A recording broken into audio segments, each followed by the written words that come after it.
Alors, il a été honnête de reconnaître qu'il a manqué d'éthique. Il a manqué d'éthique. Parce que, quand vous êtes journaliste, vous devez donner l'information et ne pas inventer. Je ne sais pas si on se comprend. Or, dans cet exercice-là, qui était récurrent, régulier dans ce 20 heures, on avait l'impression qu'il y avait trop de fables, il y avait trop d'imagination, il y avait trop de choses virtuelles. De fabrication. Excessivement. Prenez le cas de Rémi Ngono. C'est bien que Sombia qui a fait le reportage, ou alors le billet sur Rémi Ngono. C'est bien ça. C'est lui qui a fait le billet sur Rémi Ngono. C'est lui qui a dit comment. C'est lui, ils sont allés. Alors, vous y croyez, vous, quand vous regardez ce reportage-là, ce billet-là, vous regardez la vidéo, vous y croyez, vous ne voyez pas des gens qui interviennent dans ce reportage-là. Certaines personnes ne ressemblent pas aux gens que vous connaissez. L'oncle de Rémi Ngono là, il ne ressemble pas à quelqu'un que vous connaissez. Non, moi, je n'ai pas fait la remarque. Il ressemble à qui, par exemple? Oui, il ressemble à quelqu'un qu'on connaît. On sait très bien. On a même une idée de qui il s'agit. Avec des lunettes là. Une laine noire qui dit que Rémi Ngono, depuis qu'il est parti au village, il a laissé la chaussure là. Donc, c'est peut-être pas l'oncle de Rémi Ngono. Ce n'est pas. C'est trop de fabrication. C'est trop de fabrication. Même l'histoire de la chaussure, c'est des fabrications. C'est-à-dire que Rémi Ngono, vous nous faites croire que c'est quelqu'un qui vivait au village. C'était un villageois entre guillemets. Ok, d'accord. Or, Rémi Ngono, il vit à Yaoundé depuis longtemps. Il vivait, il a vécu, il a travaillé à Yaoundé, à Siantou, pendant des années. Et il allait constamment au village. Mais peut-être quand il partait au village, il a abandonné. Non, vous ne pouvez pas dire que quelqu'un qui travaille à Yaoundé, qui va de temps en temps au village, qui fait les allers-retours, vous dites qu'il a abandonné le village. Il quittait le village pour aller se chercher. Il a dit qu'il reviendrait. Il a laissé sa chaussure. Que sa chaussure, elle a depuis longtemps, depuis des années. Donc, il y a des histoires dormies debout, qui sont inventées juste pour faire rire, juste pour donner un côté un peu grave, un peu terrible, un peu burlesque parfois, à ce que vous dites. Il n'a pas dit quoi sur Valseron? Qu'est-ce qu'il n'a pas dit sur Valseron? Qu'est-ce qu'il n'a pas dit sur Amalmana? Que n'a-t-il pas dit sur X, Y personnalité? Mais aujourd'hui, la personne à qui il demande les excuses, c'est Madame Emilienne Vogo, chef, il dit bien chef du centre des impôts. On se souvient qu'à cette époque, à l'époque où il fait la sortie, la chaîne de télévision qu'il emploie a certains soucis avec les impôts et peut-être ce serait ça qui a motivé sa sortie à cette période-là. Aujourd'hui, qu'est-ce que Raoul Christophe Bia veut nous dire à travers cette sortie?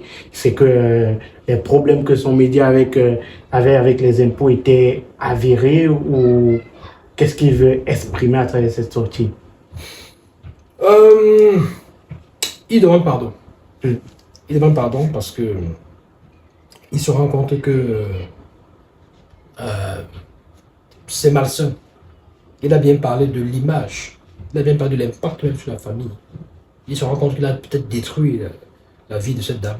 Ou son honneur de façon plus terre à terre, son honneur. Parce que vous ne pouvez pas. Je pense que dans ce reportage-là, il avait même dit des choses très graves. Très graves. Il avait parlé, il avait évoqué des relations extra-conjugales. Vous vous en rendez compte? Il avait évoqué des relations extra-conjugales. C'est-à-dire pour faire rire les gens, pour amuser la galerie, il s'est permis de dire comment cette femme sortait avec X ou Y. Oui, il faut que les gens le sachent. Mais peut-être qu'il a mené une enquête journalistique, Yannick Renaud. Est-ce que le journalisme t'impose, quand tu fais un reportage sur la direction des impôts, de nous dire que la directrice des impôts sort avec X ou Y? Est-ce que tu ne peux pas faire un reportage, un vrai reportage, sur ça, la cabale? Si tu estimes qu'il y a une cabale, tu cherches des éléments probants sur la cabale, des documents qui se réfèrent à ton point de vue, des faits, des décisions de justice par exemple qui te donnent raison, ou qui donnent raison à ton média, à ton employeur, sur la base desquelles tu estimes, tu conclus avec des analyses et même des interventions d'experts qui vous disent, sur cette base, je ne sais pas pourquoi est-ce que la directrice des impôts là est en train de déranger encore Vision 4 ou le groupe L'Anecdote de façon générale, et que quand on regarde les documents et tout, il est clair qu'elle a un problème, c'est une cabale. C'est ça le rôle du journaliste. Le journaliste n'est pas le fabricant de Congo ça. Ce n'est pas Papa Japap, ce n'est pas celui qui amuse la galerie. Et je dis, c'est ce qu'il faisait. Je souhaite que, actuellement, qu'il ne fasse plus pareil, qu'il soit... Voilà, il a dit qu'il est dans un média, voilà, du côté de la Côte d'Ivoire, Média Afrique, je crois que c'est ça. Média Afrique, je crois que c'est Média Afrique. Voilà, j'espère qu'à ce niveau, que là-bas, il va faire du vrai et du bon journalisme. Il va relater les faits.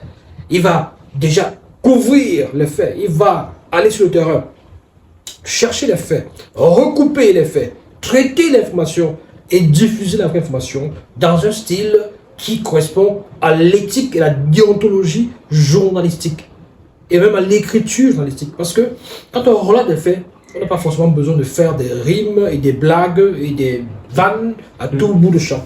On n'invente rien. Je dis et je répète que sur Roaming, il y a eu trop d'inventions, trop de choses virtuelles. C'est terrible quand même. C'est terrible. Et Yannick Renaud, après ces excuses de Raoul Christophe Biya, est-ce qu'on peut s'attendre à d'autres excuses? Peut-être on prenait le cas d'Aman Mana, de Général Valsero, de J.Rémy Ngono et d'autres personnes encore. Est-ce qu'on peut s'attendre à d'autres excuses qui seront peut-être dirigées à l'endroit de ces personnes-là? Parce que là, il n'a pas fait des excuses générales. Il a fait des excuses dirigées à Madame Emilienne Vogo. Est-ce qu'on peut s'attendre aux excuses dirigées à ces autres personnes qu'il a écornées avec sa plume? Oui. On ne peut pas... C'est pas qu'on peut s'attendre. C'est pas qu'on peut s'attendre. Il doit le faire. Il devra le faire. Parce qu'en fait, il a reconnu avoir inventé des choses. Il a reconnu avoir sali cette dame, avoir terni son image. Il a reconnu avoir choisi des mots qui sont faux et des mots qui sont faux. Donc, les mots là, ils sont faux et ils sonnent faux. Il faut le dire. Parce que pour faire les rimes et tout ça, les jeux de mots, il n'est pas le seul à savoir le faire. Mais on ne le fait que quand ça rime à quelque chose. Les rimes doivent rimer à quelque chose. Vous ne faites pas des rimes à tout bout de champ pour faire rigoler les gens et pour dire des mensonges et pour tenir l'image des gens. Non, c'est malsain. C'est d'autant plus malsain que j'ai envie de dire à certains jeunes confrères, ne vendez pas votre âme au diable. Ce qu'il dit. Il a vendu son âme au diable. Il a vendu. Qui était le diable? En faisant... Non, le diable qui a acheté son âme. Le diable, ce n'est pas une entité physique. Le diable, ce n'est pas quelque chose de précis. Le diable, c'est une notion. C'est quelque chose d'abstrait auquel tu te soumets à travers certains choix. Donc, il a vendu son âme au diable en acceptant de faire ce type de journalisme. Or, tout comme il a démissionné récemment, tout comme il est parti, il a quitté les choses avant que ça ne le quitte, il aurait pu. Mais vous avez la possibilité de dire à vos patrons que vous ne faites pas ce genre de choses. Et vous êtes viré, vous perdez tous les avantages. Il a quitté Vision 4. Mais est-ce qu'aujourd'hui, une question, est-ce que si Raoul Christophe Biya n'était pas parti de Vision 4, il aurait pu faire cette sortie? S'il n'était pas parti de Vision 4, est-ce qu'il aurait pu faire cette sortie? Non, il n'aurait pas pu. Est-ce qu'il aurait même fait cette sortie? Non. Quand tu dînes à la table du diable, n'oublie pas que quand son dîner va finir, peut-être que c'est pas toi qui va aussi... Il va prendre son dessert, tu seras son dessert peut-être. Quand il était à Vision 4, il avait épousé le système Vision 4. Il avait épousé la philosophie Vision 4.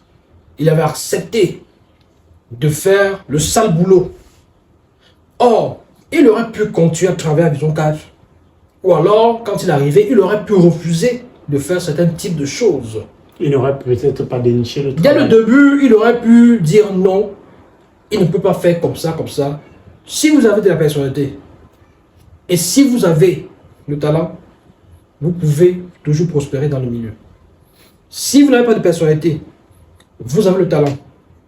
C'est comme ça que vous serez manipulé, vous serez instrumentalisé. Vous deviendrez des jouets. D'ailleurs, un de ses anciens collègues disait que ils sont lui particulièrement, ce collègue, cet ancien collègue-là, il est le papier hygiénique dans les mains de son patron. Son patron fait de lui ce qu'il veut.